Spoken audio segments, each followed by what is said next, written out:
जंग के बाद पहली बार मुस्तफा खामनेई ईरान के सुप्रीम लीडर नजर आए हैं। ईरान की न्यूज एजेंसी मेहर न्यूज ने जारी किया है वीडियो में स्कॉलर्स के साथ मुस्तफा खामनेई नजर आ रहे हैं। मुस्तफा खामनेई हाथ के इशारे से बातचीत कर रहे हैं। 13 सेकंड के वीडियो में मुस्तफा खामनेई नजर आ रहे हैं। अब ये हालांकि ये साफ नहीं है कि एक ताजा वीडियो, हालांकि ये तो कहा गया है, दावा इसी बात का है कि मुस्तफा खामनेई का ताजा वीडियो है, लेकिन इस वीडियो को देखने के बाद ऐसा बिल्कुल नहीं लग रहा कि कहीं पर भी मुस्तफा खामनेई को कोई चोटें आई हैं या फिर उनकी हालत गंभीर है, या फिर 28 फरवरी को जो हमला हुआ था जिसमें दावा किया गया था कि मुस्तफा खामनेई काफी बुरी तरह से जख्मी हो गए थे और वो बहुत ही नाजुक स्थिति में पहुंच गए थे। लेकिन इस वीडियो को आप जरा देखें, मुस्तफा खामनेई का जो हाव भाव है, बॉडी लैंग्वेज है और उनकी जो सेहत है वो एकदम दुरुस्त नजर आ रही है। राज्य में छात्रों के आंदोलन का 16वां दिन है। छात्रों सरकार के बीच दोपहर 12 बजे तीसरे दौर की बैठक। छात्र बोले मांगे पूरी होने तक जारी रहेगा आंदोलन। झारखंड के सीएम हेमंत सोरेन ने मंत्रियों की कमेटी के साथ 4 घंटे तक बैठक की। आंदोलन के समाधान और आगे की रणनीति पर चर्चा हुई। झारखंड के छात्रों के आंदोलन को लेकर सुप्रीम कोर्ट में याचिका, जेपीएससी परीक्षा रद्द कर दोबारा कराने और सीबीआई जांच की मांग की गई। सोमवार को पीएम मोदी से मिले शरद गुट के 8 सांसद। सुप्रिया सुले बोली पीएम से औपचारिक मुलाकात होगी, इसका कोई अर्थ ना निकालें। एफसीआरए बिल पर बोली सांसद सुप्रिया सुले बिल के मौजूदा स्वरूप का विरोध कर रहे हैं। एफसीआरए बिल पर जेपीसी में चर्चा होनी चाहिए। प्रधानमंत्री से मुलाकात के बाद परिसीमन बिल और महिला आरक्षण कानून पर अकाली दल का केंद्र को समर्थन। महिला आरक्षण कानून लागू करने की मांग। दिल्ली में पीएम मोदी से मिले सीएम योगी आदित्यनाथ। बीजेपी अध्यक्ष नितिन नवीन से भी मुलाकात की है। यूपी चुनाव से जुड़े अहम मुद्दों पर मंथन हुआ है। सुनेत्रा पवार और पार्थ पवार के साथ प्रशांत किशोर ने 6 घंटे तक बैठक की है। सलाहकार बनाने की अटकलों से एनसीपी में नाराजगी की खबर। पंजाब कांग्रेस में फिर सामने आई अंदरूनी कलह। राजा वड़िंग और भूपेश बघेल के सामने भिड़े समर्थक। राजा वड़िंग ने कार्यकर्ताओं को शांत कराया। आईआईटी दिल्ली के दीक्षांत समारोह में पीएम के सामने सिर झुकाने के निर्देश पर ओवैसी ने जताया ऐतराज, बताया संविधान का उल्लंघन। प्रयागराज में छात्रों की गूंज कार्यक्रम में शामिल हुए नेता प्रतिपक्ष राहुल गांधी ने कहा कि छात्रों की गूंज बदलाव लाकर रहेगी, आपके हक की लड़ाई में खड़ा रहूंगा। राहुल गांधी ने कहा पेपर लीक होता है और गरीब का भविष्य अमीर खरीद लेता है, युवाओं को चक्रव्यूह में फंसा रहा है सिस्टम। राहुल गांधी ने यह भी कहा कि मेरे परिवार का घर प्रयागराज में था, मुझे यहां आकर बहुत खुशी होती है, ये शहर शिक्षा का सेंटर हुआ करता था।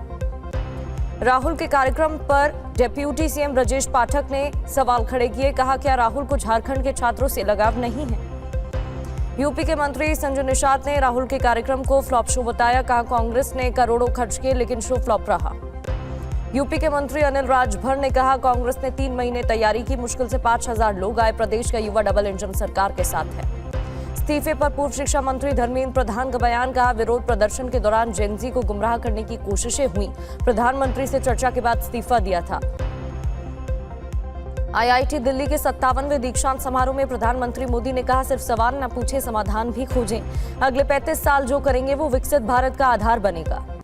प्रधानमंत्री मोदी को अमेरिकी उपराष्ट्रपति जेडी वेंस ने फोन किया, दोनों के बीच रणनीतिक साझेदारी पर हुई है बातचीत।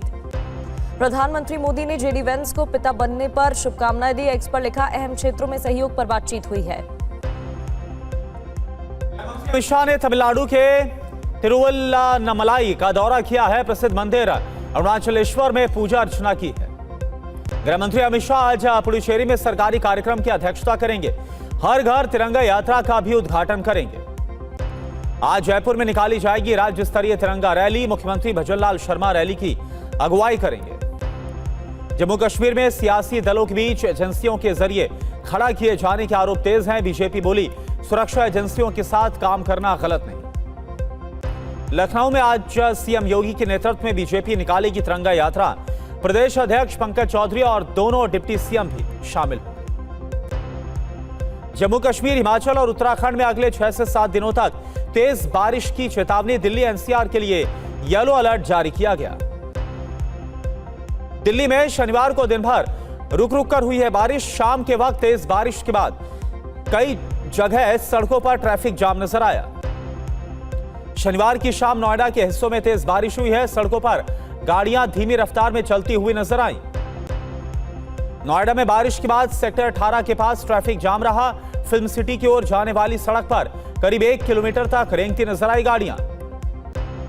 हरिद्वार में गंगा के अलग अलग घाटों पर तेज बहाव में बहे कांवरिए। एसडीआरएफ की टीम ने 2 महिलाओं समेत 8 को बचाया।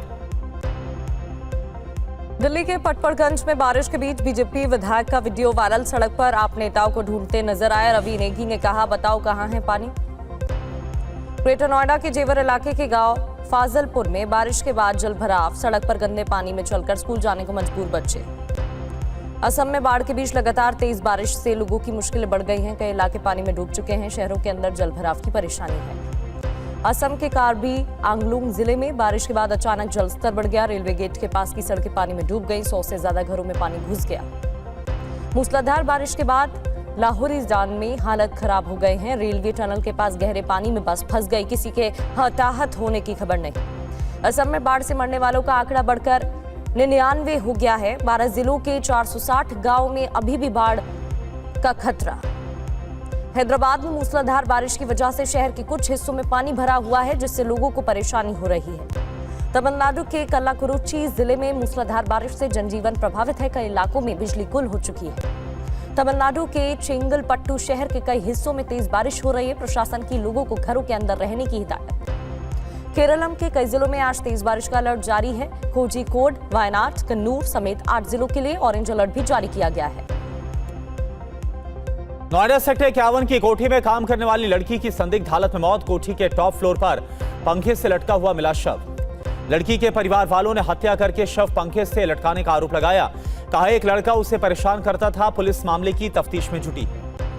मेरठ में सीएम योगी के कार्यक्रम से पहले आसमान में अनजान ड्रोन दिखने से हड़कंप मच गया। पुलिस ने ड्रोन संचालक को हिरासत में लिया। यूपी के सीतापुर में अवैध हथियार फैक्ट्री का भंडाफोड़ हुआ। 2 हिस्ट्री शीटर गिरफ्तार। 9 तमंचा और उपकरण बरामद। कई जिलों में होती थी सप्लाई। यूपी के बरेली में युवक की संदिग्ध हालत में मौत हुई। परिवार वालों ने पत्नी और उसके प्रेमी पर तेजाब पिलाकर हत्या का आरोप लगाया। पुलिस जांच में जुटी है। यूपी के झांसी में साइबर ठग गिरोह का पर्दाफाश हुआ। पुलिस अधिकारी बनकर लोगों से रुपए ऐंठने का आरोप है। 23 अभियुक्त गिरफ्तार किए गए। प्रयागराज में अतीक अहमद की कब्र के पास सुपुर्द खाक हुआ। अबान तीनों भाइयों ने जनाजे को दिया कंधा। अबान को मिट्टी देने के बाद तीनों भाई गले मिलकर फूट फूट कर रोए। अली ने छोटे भाई आजम को दिया हौसला। हरियाणा के कुरुक्षेत्र में वरिष्ठ वकील बलवंत वालिया के घर करोड़ों की लूट। 4 बदमाशों ने पत्नी को बंधक बनाकर 2.5 करोड़ के गहने और रुपए लूटे। 100 रेप के मास्टरमाइंड को जेलर ने किया video call. Ajmer central jail के कैदियों से कराई बात। वीडियो वायरल होने पर जेलर को सस्पेंड किया गया। आतंकी कनेक्शन मामले में जयपुर से एटीएस ने युवक को हिरासत में लिया है। युवक के परिवार वालों से भी पूछताछ हुई है। जयपुर में 10 महीने पहले एक खजाना चोरी मामले का पर्दाफाश। ठेकेदार समेत 5 अभियुक्त गिरफ्तार। 66 किलो चांदी भी बरामद। डोंबिवली में डॉक्टर से मारपीट का अभियुक्त रमेश महात्रे जमानत पर जेल से रहा। जांच होने तक महाराष्ट्र से बाहर रहना होगा। 15 अगस्त से पहले दिल्ली में 17 घंटे की mega terror mock drill. NSG समेत कई सुरक्षा एजेंसी ने हिस्सा लिया। आतंकी हमले से निपटने की तैयारी परखी। महाराष्ट्र के नासिक में रात 10 बजे भूकंप आया। रिक्टर स्केल पर तीव्रता 4 मापी गई है। गुजरात सीमा के पास था केंद्र। टीएमसी सांसद अभिषेक बनर्जी तीसरी बार पहुंचे सुप्रीम कोर्ट। हाईकोर्ट के आदेश को चुनौती दी। आंखों के इलाज के लिए विदेश यात्रा की इजाजत मांगी। ट्रैफिक चेकिंग में पुलिस की बदसलूकी पर एमपी हाईकोर्ट सख्त। कहा, चाबी छीनना और अभद्र भाषा का इस्तेमाल उचित नहीं है। राजस्थान के बारा में धर्म परिवर्तन के आरोप को लेकर हंगामा। हिंदू संगठन ने युवक को पुलिस के हवाले किया। गुजरात यूनिवर्सिटी में पूर्व वाइस चांसलर की नियुक्तियों पर बड़ा एक्शन। 5 लाख तक सैलरी पाने वाले 10 अधिकारी सस्पेंड। नियुक्ति में नियमों की अनदेखी का आरोप है। यूजर्स के लिए यूपीआई ट्रांजैक्शन फ्री रहेगा। चार्ज लगने के दावे पर वित्त मंत्रालय की सफाई। व्यापारियों के लिए अधिकांश ट्रांजैक्शन मुफ्त। राष्ट्रमंडल खेलों से लौटे खिलाड़ियों के लिए जयपुर में कार्यक्रम। राजवर्धन सिंह राठौर ने सम्मानित किया। बोले, इन खिलाड़ियों से प्रेरित होंगे हमारे युवा। दिल्ली, नोएडा, ग्रेटर नोएडा, गाजियाबाद, गुरुग्राम और फरीदाबाद सहित एनसीआर के कई इलाकों में कल भी लगातार बारिश हुई है। सुबह के समय हुई बारिश के बाद लोगों को उमस और गर्मी से बड़ी राहत मिली, लेकिन कई जगहों पर जलभराव और टूटी सड़कों में बने गड्ढों के कारण यातायात पर असर पड़ा। दिल्ली में लोगों को भारी ट्रैफिक का सामना करना पड़ा। बारिश के बाद सबसे ज्यादा बुरा हाल गुरुग्राम में देखने को मिला। वहीं नोएडा में कुछ स्कूली बच्चे जान जोखिम में डालकर स्कूल जाते हुए नजर आए।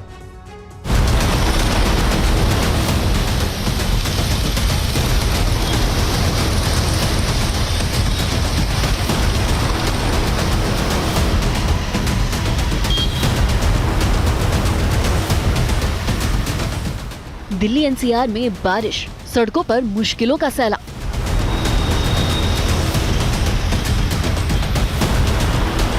कहीं सड़कें तालाब बनी तो कहीं ट्रैफिक की रफ्तार थम गई।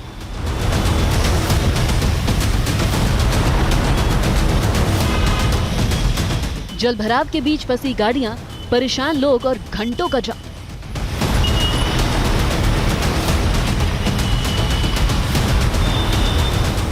सवाल यह है कि बारिश में दिल्ली एनसीआर की यही तस्वीर क्यों सामने आती है? ये अलग अलग तस्वीरें दिल्ली एनसीआर की है, जहां बारिश के बाद सड़कें पानी पानी हो गई। कई रास्तों पर जल भराव के चलते ट्रैफिक की रफ्तार बेहद धीमी पड़ गई। दफ्तर जाने वाले लोगों से लेकर स्कूली बच्चों और रोजमर्रा के काम से निकलने वालों तक हर किसी को परेशानी का सामना करना पड़ा।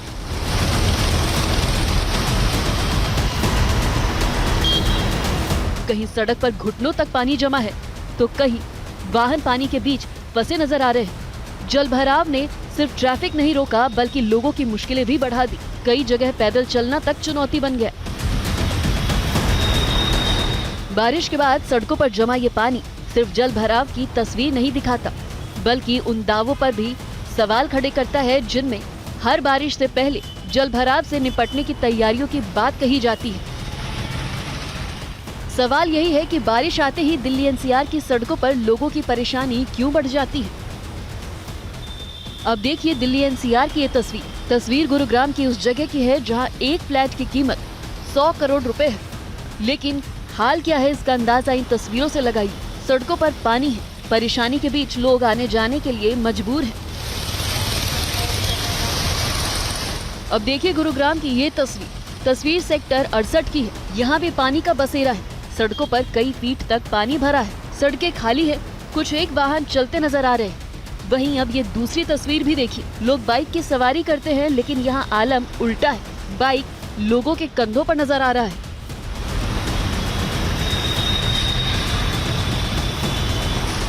अब ये तस्वीर गुरुग्राम के सोहना रोड की है। यहाँ भी लोगों को जल भराव से रूबरू होना पड़ा। पानी के बीच लोग आते जाते नजर आ रहे हैं।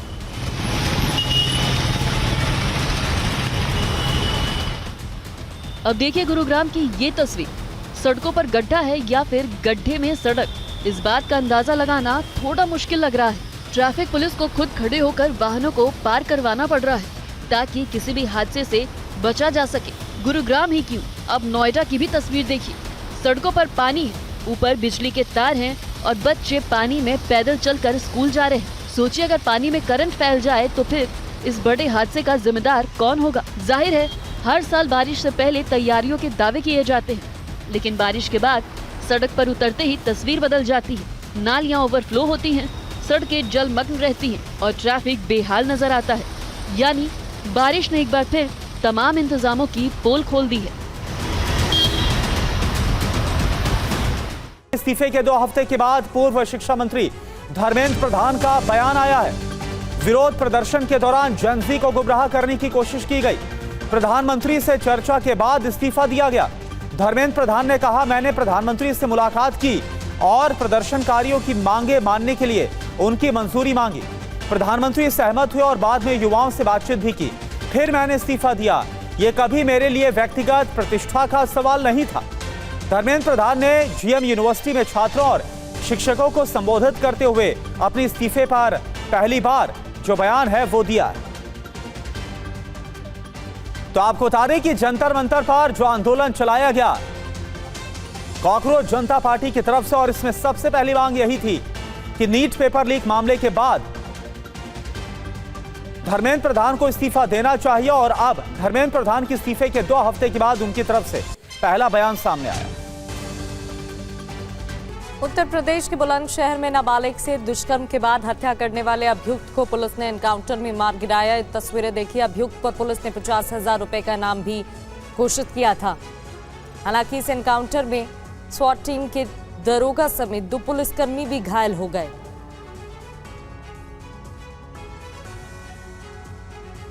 भारत में क्रिप्टो करेंसी को लेकर अभी तक कोई कानूनी मान्यता या रेगुलेशन नहीं है। सरकार ने इस पर पूरी तरह से बैन लगाने के बजाय कड़े टैक्स और नियमों के जरिए इसकी निगरानी बढ़ा रखी है। दावा किया जा रहा है कि सरकार अपने फैसले पर अब विचार कर रही है और क्रिप्टो करेंसी को रेगुलराइज करने की तैयारी हो रही है।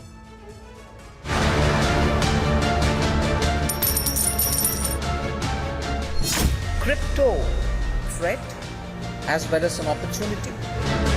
क्रिप्टो करेंसी को लेकर सोशल मीडिया पर चौंकाने वाला दावा किया जा रहा है। दावा है कि सरकार क्रिप्टो करेंसी को रेगुलेट करने की तैयारी कर रही है, यानी क्रिप्टो अब कानून के दायरे में आ जाएगा। इस तरह के दावे के साथ सोशल मीडिया पर कई पोस्ट वायरल हो रहे हैं। एक सोशल मीडिया यूजर ने क्रिप्टो करेंसी को लेकर किए गए अपने पोस्ट में लिखा है, वित्त मंत्रालय ने आरबीआई और सेबी से क्रिप्टो को रेगुलेट करने पर विचार करने के लिए कहा है। और भी कई सोशल मीडिया यूजर्स ने ऐसा ही दावा किया है। TV9 के वायरल टेस्ट में इस दावे की पड़ताल करेंगे, लेकिन उससे पहले ये जान लेना जरूरी है कि क्रिप्टो करेंसी का कारोबार कितना बड़ा है। अनुमान के मुताबिक भारत में 9 करोड़ से ज्यादा क्रिप्टो यूजर्स हैं। आंकड़ों की बात करें तो भारत में क्रिप्टो का मार्केट $3 अरब से ज्यादा है। 2034 तक ये बढ़कर $14 अरब हो सकता है। क्रिप्टो का बाजार कई देशों की जीडीपी से भी बड़ा है। अब बारी थी क्रिप्टो करेंसी को लेकर सोशल मीडिया पर किए जा रहे दावे की सच्चाई का पता लगाने की। क्रिप्टो करेंसी में फ्रॉड करने वाले या MLM करने वाले लोग होते हैं, वो अक्सर पैसा भर के स्पॉन्सर्ड इंस्टाग्राम पे या अलग अलग वेबसाइट्स के द्वारा ऐसे अफवाहें फैलाते हैं। तो ऐसे अफवाहों के प्रति आप सजग रहिए और ऐसे अफवाहों को जांचे बगैर कभी भी क्रिप्टो करेंसी में इन्वेस्ट मत कीजिए। अब सवाल यह है कि क्रिप्टो का बाजार इतना होने के बावजूद सरकार इसे रेगुलेट क्यों नहीं कर रही है? रेगुलेट नहीं करने या पूरी तरह रोक नहीं लगाने के पीछे वजह क्या है? स्टॉक मार्केट का कोई शेयर है, सिक्योरिटी है, तो वहां रेगुलेटर से भी, लेकिन यहां क्लैरिटी नहीं है कि क्रिप्टो है क्या। जिस तरीके से क्रिप्टो का मार्केट बढ़ता जा रहा है, मार्केट कैपिटलाइजेशन बढ़ता जा रहा है, आने वाला वक्त बताएगा कि क्रिप्टो को ग्लोबली किस तरीके से ट्रीट किया जाए। TV9 की इन्वेस्टिगेशन टीम ने अपनी पड़ताल जारी रखते हुए अलग अलग वेबसाइट को खंगालना शुरू किया। हमारी नजर PIB के एक्स हैंडल पर गई। हमने पाया कि PIB ने भी क्रिप्टो को रेगुलेट करने वाले दावे को गलत बताया है। इस तरह यह साफ है कि सोशल मीडिया पर किया जा रहा दावा पूरी तरह से गलत और भ्रामक है। TV9 के फैक्ट चेक लैब में यह दावा पूरी तरह से गलत पाया गया है।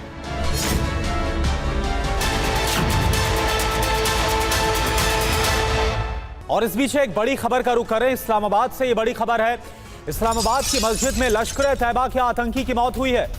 मस्जिद के गेट पर आतंकी की रहस्यमय तरीके से मौत हुई है। ये देखिए आप, ये CCTV वीडियो भी आपको दिखा रहे हैं। कारी सईद उर्फ अब्दुल अजीज इसका नाम है, जिसकी मौत हुई है। नमाज से पहले अज्ञात स्थान पर इसने खाना खाया था, भोजन किया था। कारी सईद की अचानक मौत का ये CCTV वीडियो भी हमने आपको दिखाया। यही वो आतंकी है जिसकी मौत हुई है। 1990 से हाफिज सईद के ये साथ जुड़ा हुआ था। हाफिज सईद का बेहद करीबी और खास कमांडर जिसकी मौत हुई है। इस्लामाबाद की तस्वीर आपको दिखा रहे हैं।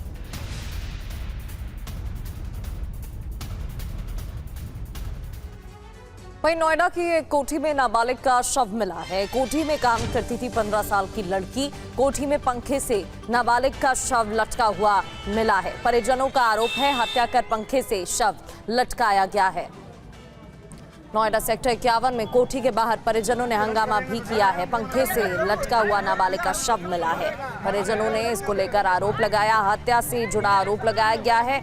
कहा गया पहले हत्या की गई और फिर पंखे से शव लटका दिया। अगली बड़ी खबर का रुख कर रहे हैं। 15 अगस्त से पहले दिल्ली में सुरक्षा तैयारियां तेज हो गई हैं। खुफिया इनपुट के बाद राजधानी में बड़े स्तर पर anti terror mock drill. NSG, Delhi police समेत कई सुरक्षा एजेंसियों ने एंटी टेरर मॉक ड्रिल में हिस्सा लिया। आतंकी हमले जैसे हालात बनाकर सुरक्षा व्यवस्था को परखा गया है। दिल्ली पुलिस ने संयुक्त अभ्यास को सुदर्शन शक्ति 5 नाम दिया है। विमान हाईजैक होने और केमिकल, रेडियोलॉजिकल जैसे खतरनाक हमलों से निपटने की तैयारी को परखा गया है।